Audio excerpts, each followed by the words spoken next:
ಶ್ರೀ ಗಣಪತಿ ಶಾರದಾ ಗುರುಭ್ಯೋ ನಮಃ. ಉತ್ತರಂ ಯತ್ಸಮುದ್ರಸ್ಯ ಹಿಮಾದ್ರೇಶ್ಚೈವ ದಕ್ಷಿಣಂ ವರ್ಷಂ ತದ್ಭಾರತಂ ನಾಮ ಭಾರತೀಯತ್ರ ಸಂತತಿ. ಶ್ರೋತೃಗಳಿಗೆ ಶ್ರೀ ಸ್ಕಾಂದ ಮಹಾಪುರಾಣದ ಎರಡನೆಯ ವೈಷ್ಣವ ಖಂಡದ ಶ್ರೀ ವಾಸುದೇವ ಮಹಾತ್ಮ್ಯದಲ್ಲಿ ಶ್ರೀ ವಾಸುದೇವ ಪ್ರಸಾದ ನಿರೂಪಣವೆಂಬ 10ನೆಯ ಅಧ್ಯಾಯಕ್ಕೆ ಸ್ವಾಗತ. ಸಾವರ್ಣಿಯು ಕೇಳುತ್ತಾನೆ: ಎಲೈ ಸ್ಕಂದಸ್ವಾಮಿಯೇ, ಇಂದ್ರನು ಸಮುದ್ರಕ್ಕೆ ಹೋಗಿ ಸೇರಿದ್ದ ಸಂಪತ್ತನ್ನು ಮತ್ತೆ ಪಡೆದುದು ಹೇಗೆ? ನಾರಾಯಣನನ್ನು ಆಶ್ರಯಿಸಿರುವ ಈ ಕಥೆಯನ್ನೆಲ್ಲ ನನಗೆ ಹೇಳು. ಸ್ಕಂದನು ಹೇಳುತ್ತಾನೆ: ಶ್ರೀಹೀನನಾದ ದೇವೇಂದ್ರನು ಶ್ರೀಹೀನನೇ ಆಗಿದ್ದರೂ ದಾನವರಿಂದ ಪರಾಜಿತನಾದನು. ಆ ದಾನವರು ಇಂದ್ರನ ಸ್ಥಾನವನ್ನು ಕಸಿದುಕೊಂಡುದು ಅಲ್ಲದೆ ಅವನ ಸಕಲ ಸಾಮಗ್ರಿಗಳನ್ನು ಕಿತ್ತುಕೊಂಡರು.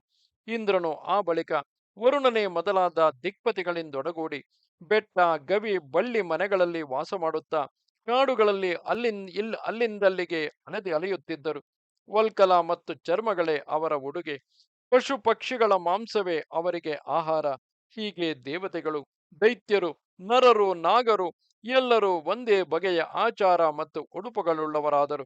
ಎಲ್ಲರ ಮನೆಗಳಲ್ಲಿಯೂ ಪಾತ್ರೆಗಳು ಮಣ್ಣಿನವೇ ಆದವು. ದೇವತೆಗಳೆಲ್ಲರೂ ದರಿದ್ರರಾದರು, ಸ್ತ್ರೀಯರೆಲ್ಲರೂ ಪಿಶಾಚಿಗಳಂತಾದರು. ಅಯ್ಯ ಮಹರ್ಷಿಯೇ, ಮೊದಲು ಈ ಭೂಲೋಕದಲ್ಲಿ 12 ವರ್ಷದವರೆಗೆ ಅನಾವೃಷ್ಟಿಯುಂಟಾಗಿತು. ಆ ಬಳಿಕ ಕೆಲವೆಡೆಗಳಲ್ಲಿ ಎಲ್ಲಿಯೋ ಸ್ವಲ್ಪ ಸ್ವಲ್ಪ ಮಳೆಯಾಗುತ್ತಿದ್ದಿತು. ಕೆಲವೆಡೆಗಳಲ್ಲಿ ಇಲ್ಲವೇ ಇಲ್ಲವಾಗಿತ್ತು. ಈ ರೀತಿಯಾಗಿ ದಾರಿದ್ರ್ಯ ದುಃಖಗಳಿಂದ ಕೂಡಿದ ಆ ದೇವ ಮಾನುಷ ದೈತ್ಯರಿಗೆ 100 ವರ್ಷಗಳು ಕಳೆದವು. ಅವರ ಪ್ರಾರಬ್ಧ ಕರ್ಮವು ಬಹುಬಲವಾಗಿದ್ದುದರಿಂದ ಆ ಮಹಾ ದುಃಖದಲ್ಲಿಯೂ ಅವರು ಮೃತರಾಗಲಿಲ್ಲ. ಬದುಕಿದ್ದರೂ ಸತ್ತವರ ಹಾಗಾಗಿ ನರಕದಲ್ಲಿ ನರಳುವ ನಾರಕಿಗಳಂತೆ ಅವರು ಹೇಗೆಯೋ ಜೀವಿಸುತ್ತಿದ್ದರು.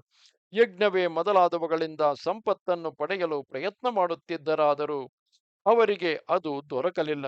ಆಮೇಲೆ 1,000 ವರ್ಷ ಕಳೆಯಲು ದೇವತೆಗಳೆಲ್ಲರೂ ದೂರ್ವಾಸನ ಶಾಪದಿಂದ ದುರ್ವಾಸರೇ ಆಗಿ, ಅಂದರೆ ಒಳ್ಳೆಯ ಬಟ್ಟೆಯಿಲ್ಲದೆ ಕೊಳೆಬಟ್ಟೆಯುಟ್ಟವರಾಗಿ ಮೇರು ಪರ್ವತದಲ್ಲಿ ನೆಲೆಸಿದ್ದ ಬ್ರಹ್ಮನನ್ನು ಶರಣು ಹೋದರು. ಇಂದ್ರಾದಿಗಳು ಅವನಿಗೆ ಪ್ರಣಾಮ ಮಾಡಿ ತಮ್ಮ ದುಃಖವನ್ನು ವಿಜ್ಞಾಪಿಸಿಕೊಂಡರು. ಆತನು ಸರ್ವಜ್ಞನಾದುದರಿಂದ ದೇವತೆಗಳಿಗೆ ಬಂದ ಆಪತ್ತನ್ನು ಮೊದಲೇ ಅರಿತಿದ್ದನು. ಬಳಿಕ ಆ ಬ್ರಹ್ಮನು ಶಂಕರನಿಂದೊಡಗೂಡಿ ಇಂದ್ರನನ್ನು ಹಿಂದಿಟ್ಟುಕೊಂಡು ಅವನ ದುಃಖ ನಿವಾರಣೆ ಮಾಡಬಯಸಿ ಮಹಾವಿಷ್ಣುವನ್ನು ಪ್ರಸನ್ನನಾಗಿಸಬೇಕೆಂದು ಇಚ್ಛಿಸಿದನು. ತಪಃಪ್ರಿಯನಾದ ಆ ವಿಷ್ಣುವನ್ನು ತಪಸ್ಸಿನಿಂದಲೇ ಆರಾಧಿಸುತ್ತಾ ಆ ಬ್ರಹ್ಮನು ಸಮಸ್ತ ದೇವಗಣಗಳಿಂದಲೂ ಒಡಗೂಡಿದವನಾಗಿ ಕ್ಷೀರಸಾಗರಕ್ಕೆ ಹೋಗಿ ಸೇರಿದನು.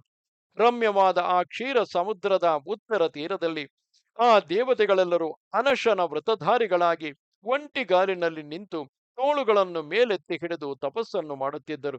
ಅವರ ಮನಸ್ಸನ್ನು ಏಕಾಗ್ರಗೊಳಿಸಿಕೊಂಡು ಕ್ಲೇಶ ವಿನಾಶಕನು, ಲಕ್ಷ್ಮೀಪತಿಯು, ವಾಸುದೇವನು, ಕೇಶವನು ಆದ ಆ ಸ್ವಾಮಿಯನ್ನು ಹೃದಯದಲ್ಲಿ ಧರಿಸಿದ್ದರು.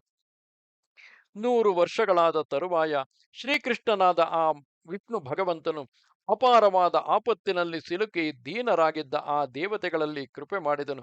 ಮಹಾ ತಪಸ್ವಿಗಳಾದ ಆತ್ಮಜ್ಞರಿಗೂ ಅದೃಶ್ಯನು, ದಿವ್ಯ ನಿಗ್ರಹನು, ದಿವ್ಯ ವಿಗ್ರಹನು, ಕೋಟಿ ಸೂರ್ಯ ಪ್ರಕಾಶನೂ ಆದ ಆ ಸ್ವಾಮಿಯು ದೇವತೆಗಳಿಗೆ ಪ್ರತ್ಯಕ್ಷನಾದನು. ಆ ಭಗವಂತನು ಪ್ರತ್ಯಕ್ಷನಾದೊಡನೆಯೇ ಮೊದಮೊದಲು ಅನುಪಮವಾದ ಬಿಳಿಯ ಮೋಡದಂತೆಸೆಯುವ ಮಹಾ ತೇಜೋಮಂಡಲವು ಮಾತ್ರ ಆ ದೇವತೆಗಳಿಗೆ ಕಾಣಿಸಿತು.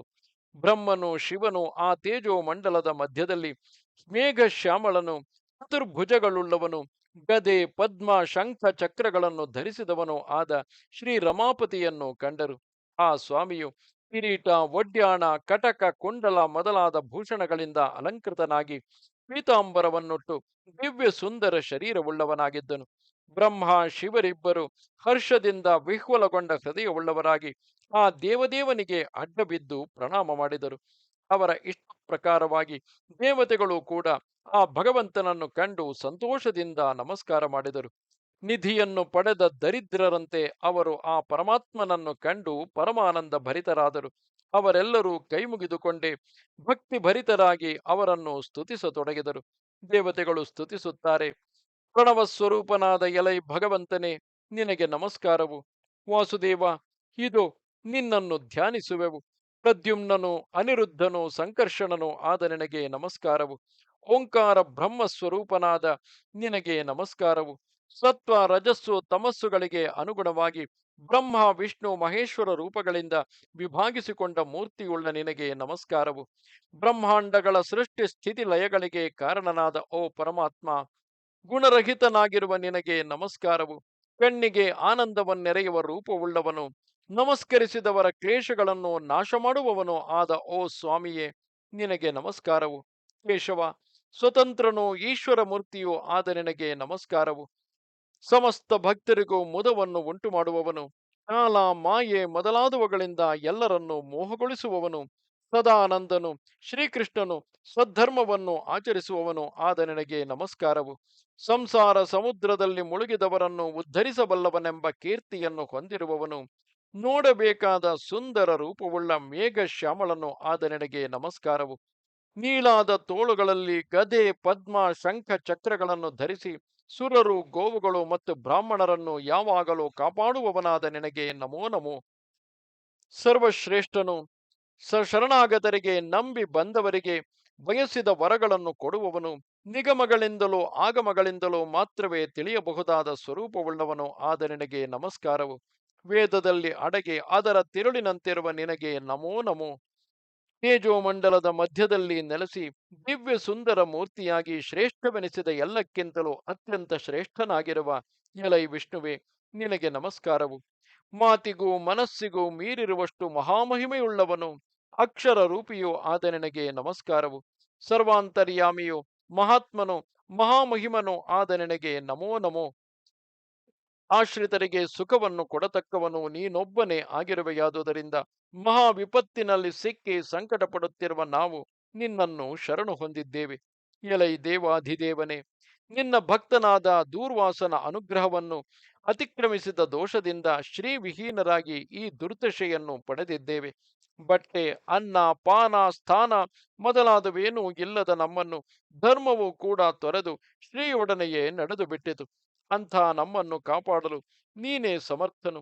ಎಲೈ ಪ್ರಭುವೆ, ನಾವು ಧರ್ಮವು ನಿನ್ನವರೆಂದು ಪ್ರಸಿದ್ಧವಾಗಿರುವುದರಿಂದ ಮೊದಲಿನಂತೆಯೇ ನಮ್ಮನ್ನು ಸುಖಿಗಳನ್ನಾಗಿ ಮಾಡಲು ನೀನೇ ಅರ್ಹನಾಗಿದ್ದೀಯೆ.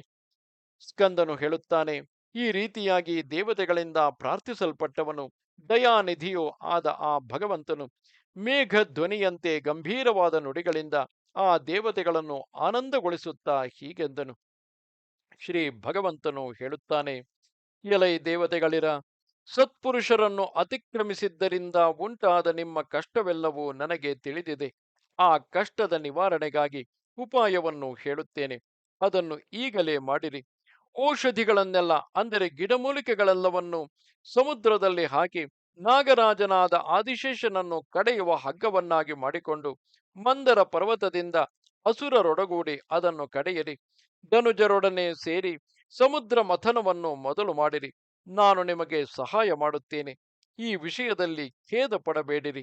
ಈ ಸಾಗರ ಮಥನದಿಂದ ಅಮೃತವನ್ನು, ಶ್ರೀಯ ಕೃಪಾ ಕಟಾಕ್ಷವನ್ನು ಪಡೆದು ಮೊದಲಿಗಿಂತಲೂ ಹೆಚ್ಚು ಓಜಸ್ವಿಗಳಾಗುವಿರಿ.